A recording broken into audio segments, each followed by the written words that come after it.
ఈ ఇంటి దగ్గర బాగుండటం నార్మల్, కానీ ఇంటి దగ్గర ఏకంగా నదే ఉంది. చూడటానికి చాలా బాగుంది. అలాంటి చోట ఉన్న ఇంట్లో నన్ను ఫ్రీగా ఉండమన్నారు. ట్రిప్ కు వచ్చి నాకు జాక్పాట్ తగిలింది అనుకుని తీసుకున్నా. కానీ అసలు ఎందుకు ఇల్లు నాకు ఫ్రీగా ఇచ్చారు? ఇంటి లోపల ఎలా ఉంటుందో అనుకుంటున్నారా? నేను ఇంతకీ ఎక్కడికి వచ్చానో తెలుసుకోవాలంటే వీడియో స్టార్ట్ చేద్దామా మరి? ఈ ఇంటికి రావాలంటే 2 దారులు ఉన్నాయి. ఒకటి సింహదారి, ఇంకొకటి దొడ్డిదారి. నేను ఎప్పుడు దొడ్డిదారిలోనే వెళ్తాను. కాలేజీల్లో గోడలు దూకి ఇలా అలవాటు అయిపోయింది.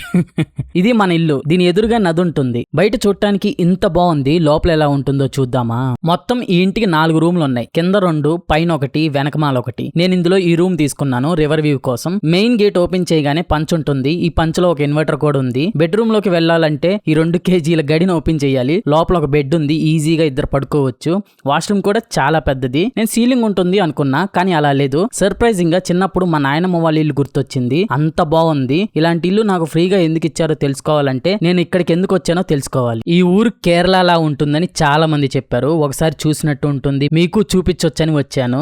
ఇదే హొన్నోవరా. బెంగళూరు నుంచి ఒక నైట్ జర్నీ ఉంటుంది. ఇక్కడ స్టే కోసం ఆన్లైన్ లో చాలా హోటళ్లు చూశాను, కానీ ఈ హోమ్ స్టే చూడగానే కొంచెం ఇంట్రెస్టింగ్ గా అనిపించింది. కాల్ చేసి ఒక రోజుకి రూమ్ బుక్ చేశాను. వీళ్ళ దగ్గర బైక్ రెంటల్స్ కూడా దొరుకుతుంది. తీసుకొని ఒక రోజు అంతా ఎంజాయ్ చేశాను. Next day morning boat ride, అది కూడా వీళ్ళే అరేంజ్ చేశారు. చాలా బాగుంది. మీరు గోకర్ణ కానీ మురుగేశ్వరం టెంపుల్ కి వెళ్తుంటే అక్కడ నుండి హొన్నోవరా జస్ట్ 15 to 25 కిలోమీటర్స్ ఉంటుంది. ఇక్కడ బోట్ రైడ్ మాత్రం అస్సలు మిస్ అవ్వకండి. అది ఎలా జరిగిందో ఇంకొక వీడియోలో చూపిస్తాను. అంతా బానే జరిగింది. ఇంకా బోట్ రైడ్ అయిపోయేసరికి మార్నింగ్ 11 అయింది. ఇంకా బెంగళూరుకి రిటర్న్ అవ్వడానికి చూస్తే ఆఫ్టర్నూన్ కానీ ఈవినింగ్ కానీ బస్సెస్ ఏమి లేవు. నైట్ వరకు వెయిట్ చేయాల్సి వచ్చింది. కానీ రూమ్ మాత్రం ఒక రోజుకే తీసుకున్నాను. ఇప్పుడు చెక్అవుట్ చేయాల్సిన టైం వచ్చింది. ఇదే చెప్పాను, అన్న నైట్ వరకు బస్సెస్ లేవు అన్నా అని. సరే బ్రదర్, ఇక్కడే ఉండండి, ఈ రోజుకి మనీ ఏం వద్దు, ఇవాళ ఎలాగో ఏం బుకింగ్స్ లేవు, రేపు మార్నింగ్ వేరే వాళ్ళు వస్తామన్నారు, నైట్ వరకు ఉండి ఎంజాయ్ చేయండి అని చెప్పాడు. అలాగా ట్రిప్ కు వచ్చి నాకు ఒక రోజు ఫ్రీగా ఇల్లు ఇచ్చారు. మీకు ఎప్పుడైనా అనుకోకుండా ఏదైనా ఫ్రీగా వచ్చిందా? వచ్చుంటే అదేంటిదో కామెంట్ సెక్షన్ లో చెప్పండి. అలానే వీడియో నచ్చితే లైక్ చేయండి, నచ్చకపోతే డిస్లైక్ చేయండి. ఛానల్ ని మాత్రం సబ్స్క్రైబ్ చేసుకోవటం మర్చిపోకండి.